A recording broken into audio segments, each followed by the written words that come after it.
Chers frères et sœurs en Christ, bonsoir. Je vous souhaite la bienvenue à ce temps de prière, la prière du soir. Prions le Seigneur.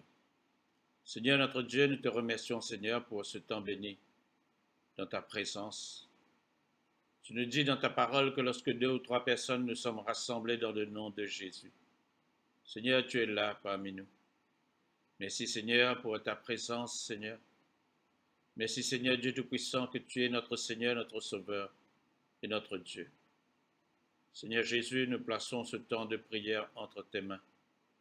Saint-Esprit de Dieu, merci de diriger nos prières, de nous guider dans ce temps de prière, que nos prières puissent monter vers toi comme un parfum de bonne odeur.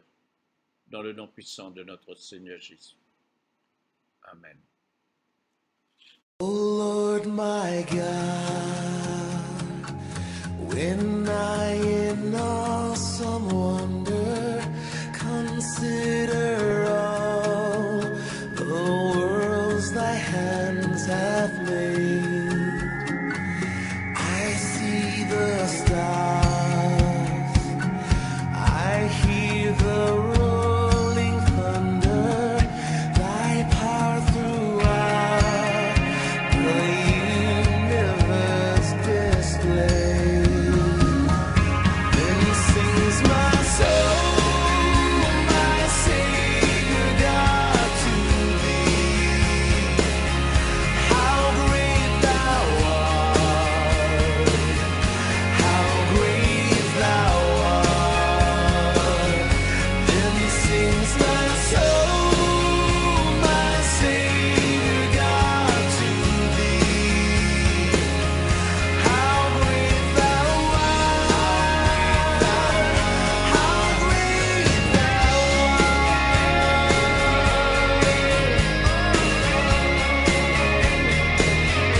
And when I think that God his Son not sparing sent him to die, I scarce can take it in, that on the cross my burden gladly bearing, he bled and died to take away my sin. Then sings my soul, my Savior God, to thee. How great thou art, how great thou art. Then sings my soul, my Savior God, to thee. How great thou art, how great thou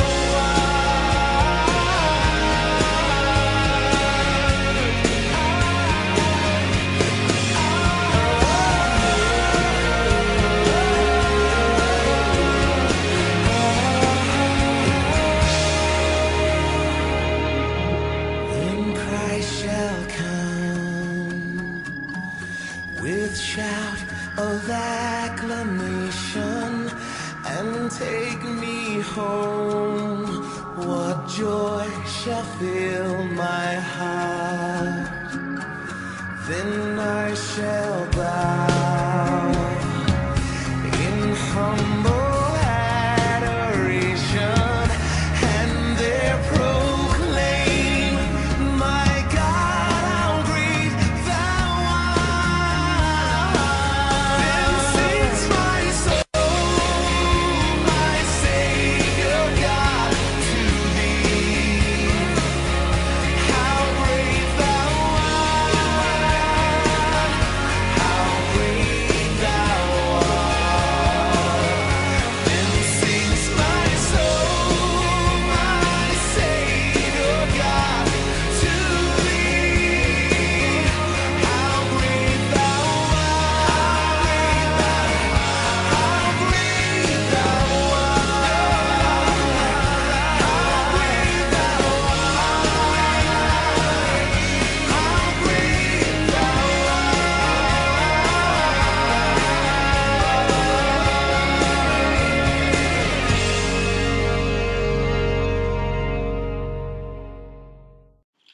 chers frères et sœurs en Christ, nous allons commencer ce temps de prière à la page 47. La page 47 dans votre livre de prière. Prions le Seigneur.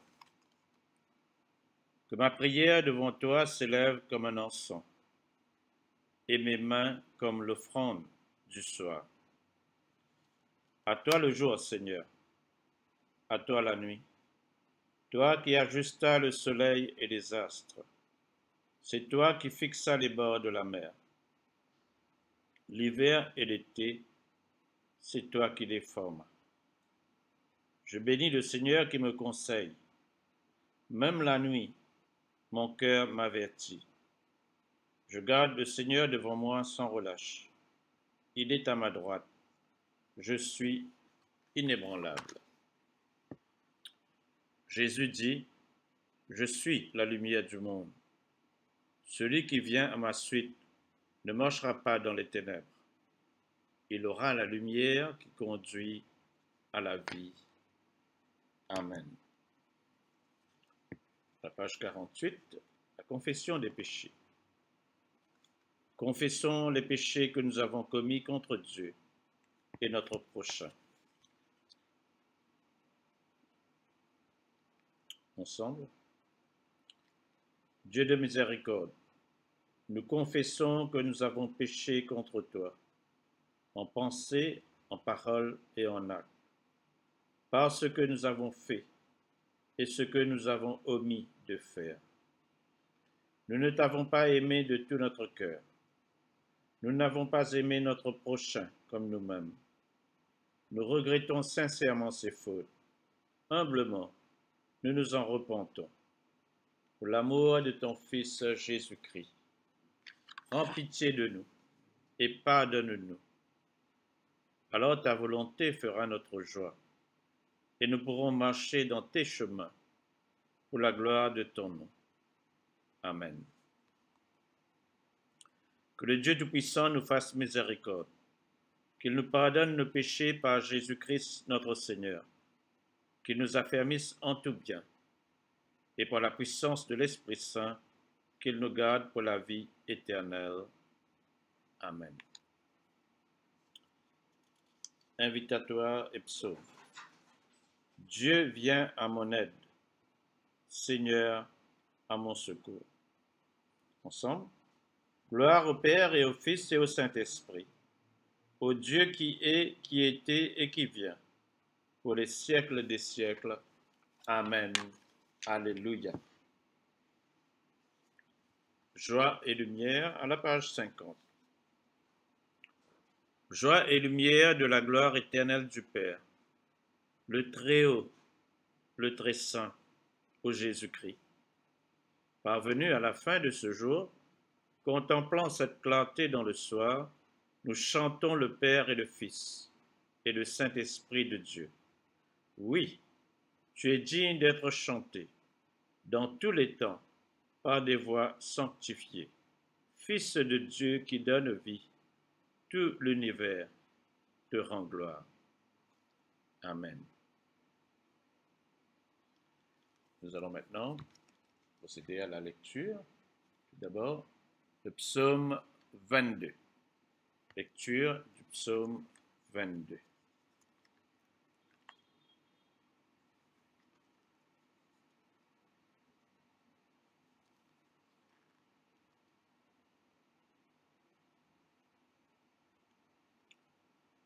Mon Dieu, pourquoi m'as-tu abandonné? Et t'éloignes-tu sans me secourir, sans écouter mes plaintes? Mon Dieu, je crie le jour et tu ne réponds pas. La nuit, et je n'ai point de repos. Pourtant tu es le Saint. Tu sièges au milieu des louanges d'Israël. En toi se confiaient nos pères, et se confiaient, et tu les délivrais. Ils criaient à toi, et ils étaient sauvés. Ils se confiaient en toi, et ils n'étaient point confus. Et moi je suis un ver, et non un homme, l'opprobre des hommes et le méprisé du peuple. Tous ceux qui me voient se moquent de moi. Ils ouvrent la bouche, secouent la tête. Recommande-toi à l'Éternel. L'Éternel te sauvera. Il le délivrera, puisqu'il l'aime. Oui, tu m'as fait sortir du sein maternel. Tu m'as mis en sûreté sur les mamelles de ma mère. Dès le sein maternel, j'ai été sous ta garde. Dès le ventre de ma mère, tu as été mon Dieu. Ne t'éloigne pas de moi quand la détresse est proche, quand personne ne vient à mon secours. De nombreux taureaux sont autour de moi. Des taureaux de Basan m'environnent. Ils ouvrent contre moi leur gueule, semblable au lion qui déchire et rugit.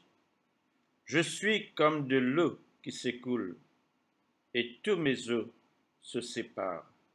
Mon cœur est comme de la cire, ils se fond dans mes entrailles.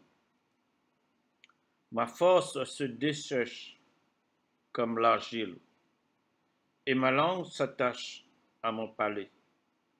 Tu me réduis à la poussière de la mort, car des chiens m'environnent.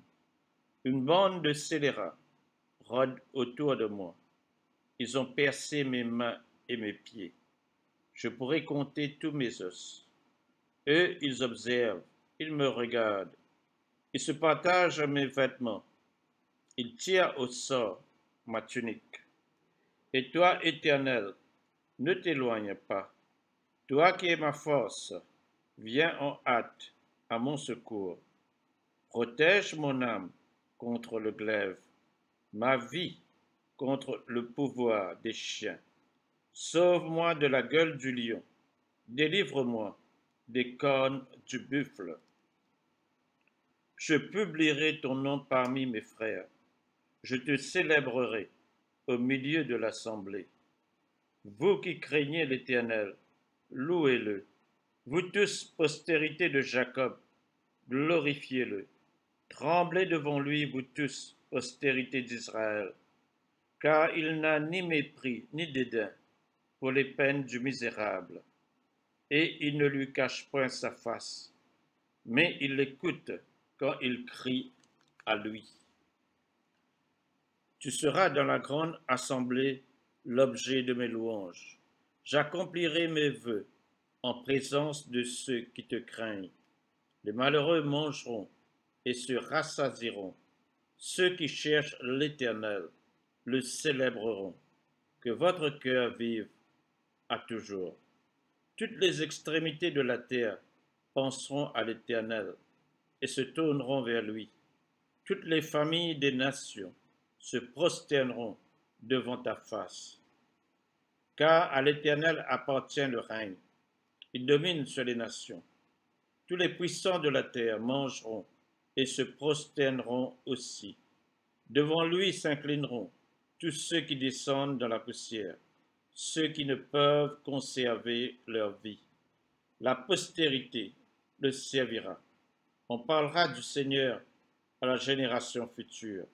Quand elle viendra, elle annoncera sa justice. Elle annoncera son œuvre au peuple nouveau-né. Gloire soit au Père et au Fils et au Saint-Esprit, comme il était au commencement, comme il est maintenant, et comme il sera éternellement. Amen. La deuxième lecture est tirée du livre de la Genèse au chapitre 22, versets 1 à 19. Genèse chapitre 22, versets 1 à 19.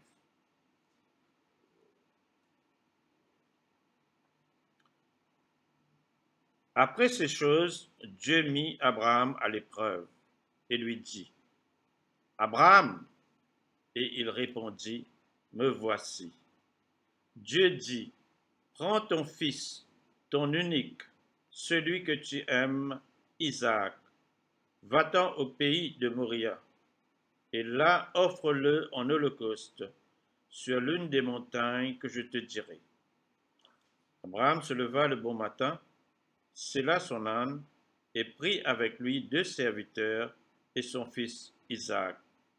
Il fendit du bois pour l'holocauste et partit pour aller au lieu que Dieu lui avait dit. Le 3e jour, Abraham, levant les yeux, vit le lieu de loin. Et Abraham dit à ses serviteurs, « Restez ici avec l'âne.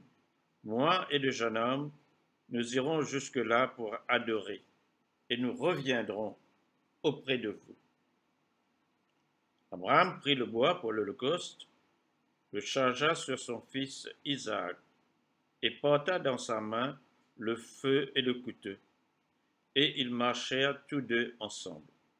Alors Isaac, parlant à Abraham, son père, dit, « Mon père !»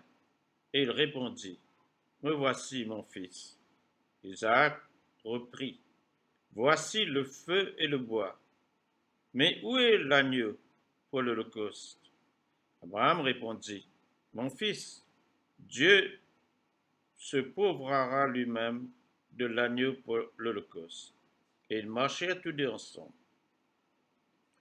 Lorsqu'ils furent arrivés au lieu que Dieu lui avait dit, Abraham y éleva un autel et rangea le bois. Il lia son fils Isaac et le mit sur l'autel par-dessus le bois. Puis Abraham étendit la main et prit le couteau pour égorger son fils. Alors l'ange de l'Éternel l'appela des cieux et dit, « Abraham, Abraham !»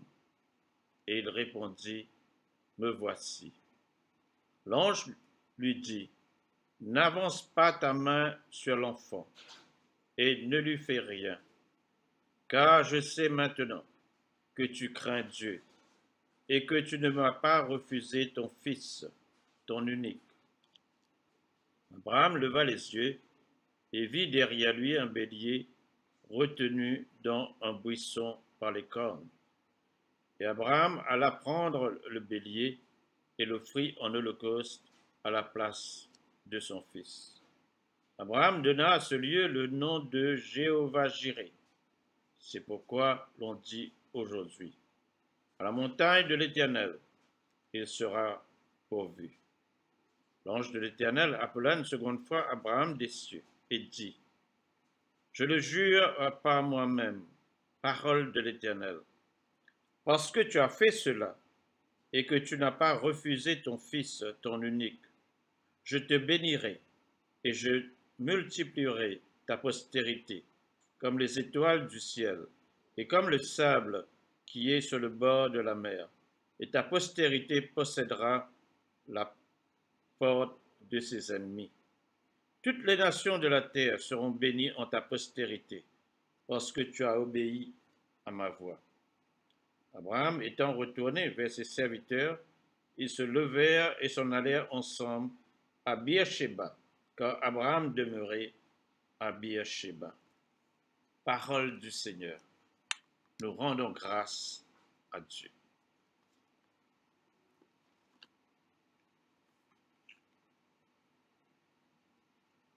Nous allons maintenant prendre la troisième lecture, la lecture de l'Évangile selon saint Matthieu, au chapitre 28, versets 1 à 15. Matthieu, chapitre 28, versets 1 à 15. Après le sabbat, à l'aube du premier jour de la semaine, Marie de Magdala et l'autre Marie allèrent voir le sépulcre. Et voici, il y eut un grand tremblement de terre, car un ange du Seigneur descendit du ciel, vint rouler la pierre et s'assit dessus. Son aspect était comme l'éclair, et son vêtement blanc comme la neige. Les gardes tremblèrent de peur et devinrent comme morts. Mais l'ange prit la parole et dit aux femmes, « Pour vous, ne craignez pas, car je sais que vous cherchez Jésus qui a été crucifié. Il n'est point ici, il est ressuscité, comme il l'avait dit. venez, voyez le lieu où il était couché. Et allez promptement dire à ses disciples qu'il est ressuscité des morts. Et voici, il vous précède en Galilée. C'est là que vous le verrez. Voici, je vous l'ai dit. Elles s'éloignèrent promptement du sépulcre, avec crainte et avec une grande joie. Et elles coururent porter la nouvelle aux disciples. Et voici, Jésus vint à leur rencontre et dit, je vous salue. Elles s'approchèrent pour saisir ses pieds, et elles se prosternèrent devant lui. Alors Jésus leur dit, ne craignez pas, allez dire à mes frères de se rendre en Galilée, car c'est là qu'ils me verront. Pendant qu'elles étaient en chemin, quelques hommes de la garde entrèrent dans la ville et annoncèrent aux principaux sacrificateurs tout ce qui était arrivé. Ceux-ci, après s'être assemblés avec les anciens et avoir tenu conseil, donnèrent aux soldats une forte somme d'argent en disant, dites, ses disciples sont venus de nuit le dérober pendant que nous dormions. Et si le gouverneur l'apprend, nous l'apaiserons et nous vous tirerons de peine. Les soldats prirent l'argent et suivirent les instructions qui leur furent données. Et ce bruit s'est répandu parmi les Juifs jusqu'à ce jour. Parole du Seigneur. Nous rendons grâce à Dieu. Frères et sœurs, ce soir, je vais faire une réflexion sur le texte de l'Évangile que nous venons de lire, l'Évangile selon saint Matthieu. Il n'est point ici, il est ressuscité. C'est le message de l'ange. Jésus-Christ est vivant. Jésus-Christ est ressuscité. Il est vraiment ressuscité. Alléluia. Frères et sœurs, c'est la plus grande des nouvelles qui n'ait jamais été annoncée dans toute l'histoire de l'humanité. Dieu a été le premier à nous le faire connaître par la bouche de son ange. Il n'est point ici, il est ressuscité comme il l'avait dit. Le Satan, le péché et la mort ont été vaincus une fois pour toutes sur la croix du Calvaire. La résurrection de Jésus annonce notre propre résurrection au retour de Jésus. La résurrection de Jésus nous libère de l'emprise du péché sur nous et nous réconforte que la mort physique n'est pas la fin de tout, que la mort n'est simplement qu'un sommeil.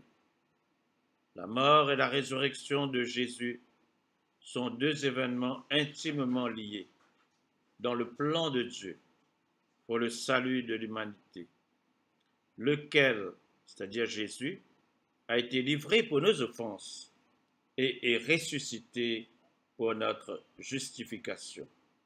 Romains chapitre 4, verset 25. La mort et la résurrection de Jésus ne sont pas le fruit du hasard, mais forment partie d'un plan minutieusement préparé par Dieu et annoncé par les prophètes des centaines d'années avant. Que Christ est mort pour nos péchés, selon les Écritures, qu'il a été enseveli et qu'il est ressuscité le troisième jour, selon les Écritures. 1 Corinthiens 15, versets 3 et 4. Il est intéressant de noter qu'au jour de la résurrection, il y avait un grand tremblement de terre. À la mort de Jésus sur la croix, la terre trembla, les roches se fendirent. Matthieu 27, 51. Au moment où Moïse allait recevoir les 10 commandements de Dieu à la montagne de Sinaï, toute la montagne tremblait avec violence. Exode 19, verset 18. Le tremblement de terre est toujours annonciateur d'un événement d'une importance cruciale dans le plan de Dieu pour l'homme. Ce soir, nous allons considérer la réalité de la résurrection. La réalité de la résurrection. La résurrection de Jésus est un fait historique irréfutable. L'ange était le premier à l'annoncer aux 4 femmes par ces paroles. Il n'est plus ici, il est ressuscité. En effet, à l'aube du premier jour de la semaine, ce premier jour de la résurrection, elles étaient 4 venues au tombeau. Il y avait là Marie de Magdala, Marie, la mère de Jacques, fils d'Alphée, Salomé, la mère de Jacques et de Jean, les fils de Zébédée, et Johanna, l'épouse d'un des intendants de Hérode. Elles n'étaient pas venues pour voir le Christ ressuscité, mais elles étaient venues pour embaumer le corps de Jésus, mort et enseveli au tombeau de Joseph d'Arimathée. Elles ont été témoins de la mort atroce de Jésus sur la croix et avaient complètement oublié que Jésus avait dit qu'il ressusciterait le 3e jour. Par contre, les ennemis de Jésus, les pharisiens et les sacrificateurs, ne l'avaient pas oublié. Ils allaient voir Pilate et obtinrent que le sépulcre fût scellé avec le sceau de Rome et que des soldats romains furent postés à l'entrée du sépulcre. La preuve irréfutable de la résurrection de Jésus, c'est que le tombeau était vide. Le corps de Jésus n'était plus dans le tombeau. Dans Luc chapitre 24, versets 5 à 6, l'ange dit aux femmes, « Pourquoi cherchez-vous parmi les morts celui qui est vivant? Il n'est point ici, mais il est ressuscité. » Frères et sœurs, Jésus avait tenu à apparaître à de nombreuses personnes après sa résurrection, afin de leur prouver et de prouver au monde qu'il était bien ressuscité. Il apparut tout d'abord aux disciples. Ces derniers, troublés, croyaient voir un esprit, mais Jésus leur prouva qu'il était bien vivant par ses paroles. « Voyez mes mains et mes pieds, c'est bien moi. Touchez-moi et voyez. Un esprit n'a ni chair ni os, comme vous voyez que j'ai. » Avez-vous ici quelque chose à manger? Ils lui présentèrent du poisson rôti et un rayon de miel. Il en prit et il mangea devant eux. Luc chapitre 24, versets 39 à 43. À Thomas qui était incrédule, Jésus lui dit, « Avance ici ton doigt et regarde mes mains. Avance aussi ta main et mets-la dans mon côte, et ne sois pas incrédule, mais crois. » Ensuite, Jésus est apparu à plus de 500 frères à la fois. 1 Corinthiens chapitre 15, verset 6. 500 témoins à la fois. Qui dit mieux?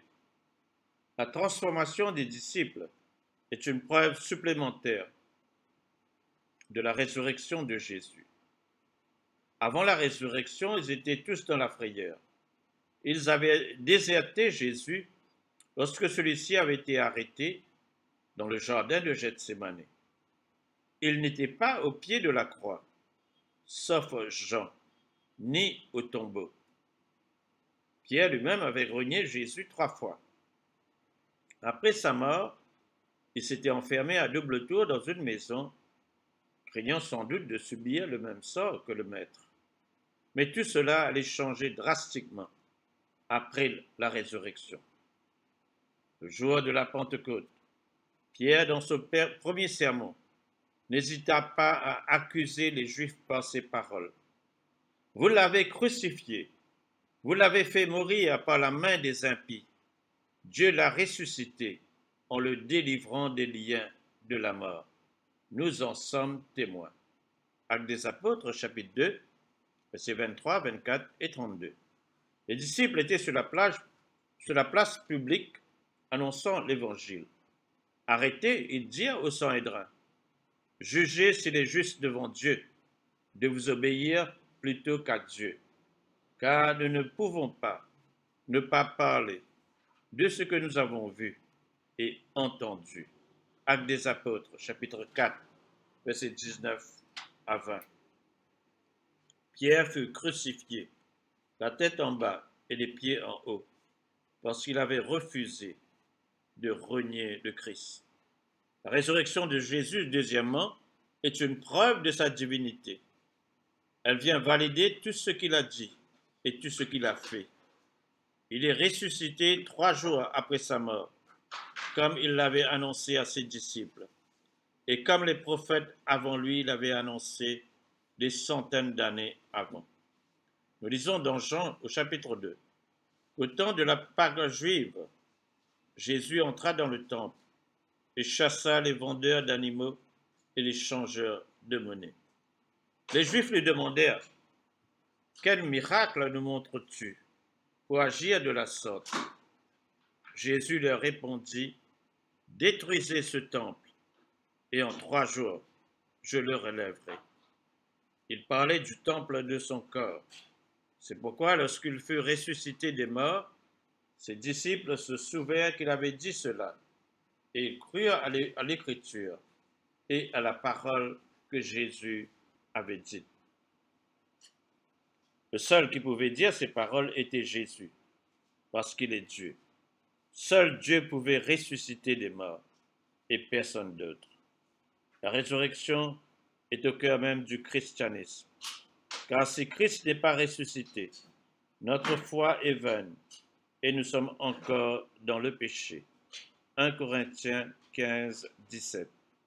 Si Jésus-Christ était mort et qu'il n'était pas ressuscité, il ne pouvait être notre sauveur, car un sauveur mort ne peut sauver personne.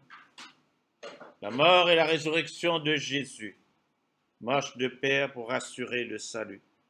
Christ a été livré pour nos offenses et il est ressuscité pour notre justification. Romains au chapitre 4, verset 25. Jésus, apparaissant à Jean sur l'île de Patmos, dit « J'étais mort, et voici je suis vivant, au siècle des siècles.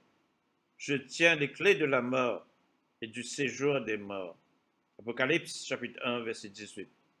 Jésus a vaincu la mort. Il est vainqueur. Il est ressuscité. Alléluia. Alléluia. Alléluia.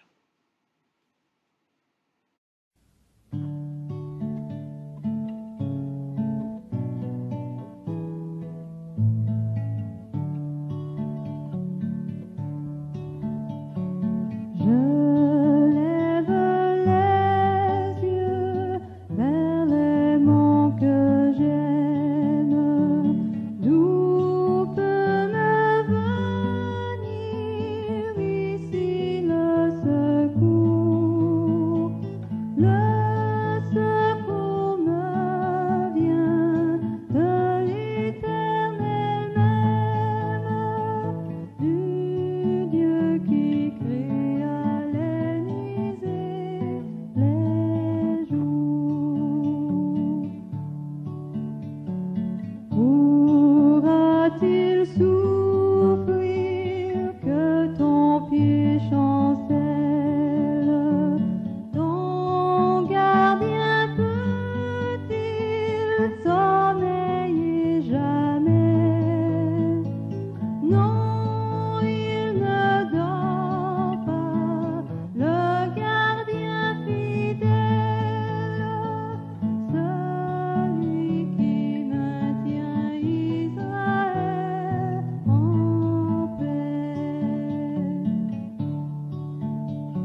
allons continuer dans ce temps de prière à la page 52, Cantique de Siméon. Maintenant, ô Maître souverain, tu peux laisser ton serviteur s'en aller en paix, selon ta parole. Car mes yeux ont vu le salut que tu préparais à la face des peuples, lumière qui se révèle aux nations, et donne gloire à ton peuple Israël. Gloire au Père et au Fils et au Saint-Esprit, pour les siècles des siècles. Amen. Page 53, nous allons dire ensemble le symbole des apôtres, le credo. Je crois en Dieu, le Père Tout-Puissant, Créateur du ciel et de la terre, et en Jésus-Christ, son Fils unique, notre Seigneur, qui a été conçu du Saint-Esprit, est né de la Vierge Marie, a souffert sous Ponce Pilate, a été crucifié et mort et a été enseveli, est descendu aux enfers. Le troisième jour est ressuscité des morts, est monté aux cieux, est assis à la droite de Dieu le Père Tout-Puissant, d'où il viendra juger les vivants et les morts. Je crois en l'Esprit Saint, à la Sainte Église catholique, à la communion des saints, à la rémission des péchés, à la résurrection de la chair et à la vie éternelle. Amen. Page 54. Seigneur soit avec vous et avec votre esprit. Prions le Seigneur. Notre Père, qui es aux cieux, que ton nom soit sanctifié, que ton règne vienne, que ta volonté soit faite sur la terre comme au ciel. Donne-nous aujourd'hui notre pain de ce jour. Pardonne-nous nos offenses, comme nous pardonnons aussi à ceux qui nous ont offensés. Et ne nous soumets pas à la tentation, mais délivre-nous du mal. Car c'est à toi qu'appartiennent le règne, la puissance et la gloire, dans les siècles des siècles. Amen.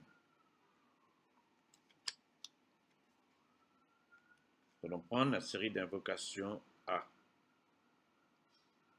Fais-nous voir, Seigneur, ton amour, et donne-nous ton salut. Revêt tes prêtres de justice, que tes fidèles crient de joie. Donne la paix, Seigneur, à toute la création. Toi seul peux nous donner de vivre en sûreté. Seigneur, sois le gardien de cette nation et guide-nous dans les voies de la justice et de la vérité. Que ton chemin soit connu sur la terre et ton salut parmi toutes les nations. Que le pauvre ne soit pas oublié pour toujours, que jamais ne périsse l'espoir des malheureux. Crée en nous un cœur pur, ô Dieu, que ton Saint-Esprit nous soutienne. Amen. La collecte du vendredi. Seigneur Jésus-Christ, par ta mort, tu as détruit l'aiguillon de la mort. Accorde à tes serviteurs de te suivre par la foi, là où tu nous as précédés, que nous puissions à la fin nous endormir en toi et nous réveiller semblables à toi. Nous te le demandons au nom de ta tendresse. Amen. Collecte pour demander la protection divine. Ô Dieu, tu es la vie de tous les vivants, la lumière des croyants, la force de ceux qui peinent et le repos des défunts. Nous te rendons grâce pour les bienfaits de ce jour qui s'achève et nous implorons ta protection pour la nuit qui vient. Conduis-nous en sûreté jusqu'aux heures du matin. Nous te le demandons pour celui qui est mort et ressuscité pour nous, ton Fils Jésus-Christ, notre Sauveur. Amen. Reste avec nous, Seigneur, car il se fait tard, et déjà le jour baisse. Sois notre compagnon sur la route, enflamme notre cœur, ravive notre espérance, pour que nous te découvrions dans les Écritures et dans le pain partagé. Nous te le demandons dans ta tendresse. Amen. Page 58, Action de grâce générale, tous ensemble. Dieu Tout-Puissant, Père de miséricorde, nous te rendons grâce de ta bonté et de ton amour envers nous, tes serviteurs indignes, et envers tous ceux que tu as faits. Nous te bénissons parce que tu nous as créés, tu nous protèges et tu nous combles des bienfaits de cette vie, mais surtout parce que dans ton amour inépuisable, tu as racheté le monde par ton Fils Jésus-Christ, et tu nous donnes les moyens de recevoir ta grâce et l'espérance de la gloire sans fin. Nous t'en prions, rends-nous sensibles à ta miséricorde, pour que nous te rendions gloire d'un cœur reconnaissant, non seulement de nos lèvres, mais par toute notre vie, en nous mettant à ton service, et en marchant devant toi dans la justice et la sainteté tout au long de nos jours. Nous te le demandons par ton Fils Jésus le Christ, notre Seigneur. Amen. La page 59, la prière de Saint Jean Chrysostome. Dieu Tout-Puissant, toi qui nous as accordé la grâce de t'adresser d'un cœur unanime notre prière commune, tu as promis par ton Fils que lorsque 2 ou 3 se réuniraient en son nom, tu serais au milieu d'eux. Comble maintenant, Seigneur, nos désirs et nos vœux, selon ce qui nous est utile. Donne-nous en cette vie la connaissance de ta vérité, et dans le monde à venir, la vie éternelle. Amen. Bénissons le Seigneur. Nous rendons grâce à Dieu.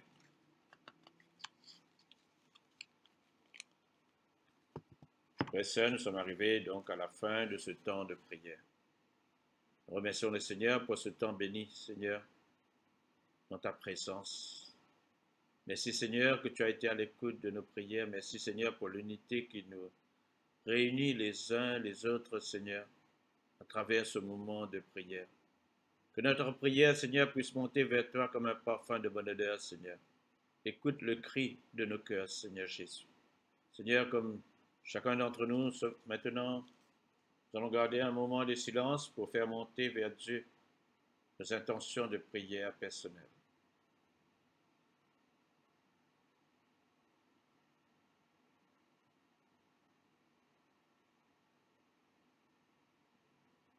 Merci, Seigneur, de nous guérir de tous nos maux, de toutes nos maladies, Seigneur Jésus. Merci, Seigneur, de pourvoir à tous nos besoins selon la richesse de ta gloire, de nous accorder la paix de Dieu, la joie de Dieu et l'amour de Dieu. Nous te le demandons dans le nom puissant de notre Seigneur Jésus. Amen. La grâce de Jésus-Christ, notre Seigneur, l'amour de Dieu le Père et la communion de l'Esprit Saint soient toujours avec nous. Amen. Voilà, frères et sœurs, nous sommes arrivés donc à la fin de ce temps de prière. Je vous souhaite une bonne nuit. Amen.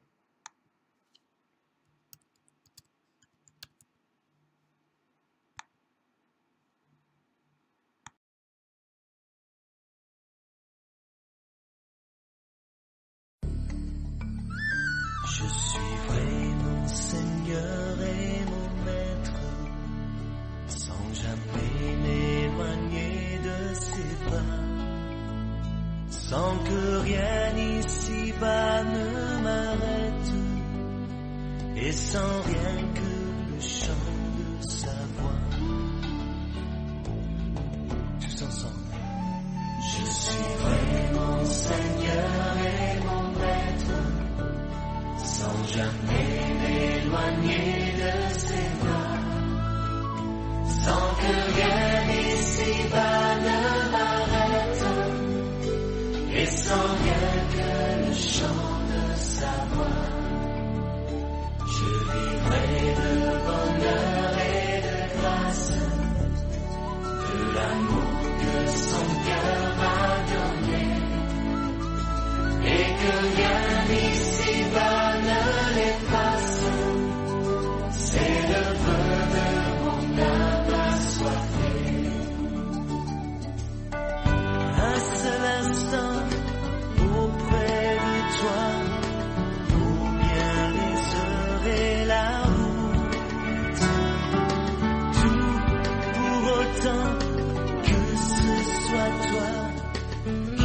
m'accompagne au parvis de ta joie. Je suivrai mon Seigneur et mon Maître, sans jamais m'éloigner de ses pas, sans que rien ici-bas ne m'arrête, et sans rien que le chant de sa voix. Je vivrai de bonheur et de grâce, de l'amour que son cœur m'a donné, et que rien ici-bas ne l'efface. C'est le feu de mon âme assoiffée. Un seul instant auprès de toi, pour bien les heures et la route. Tout pour autant que ce soit toi qui m'accompagne au parvis de ta joie.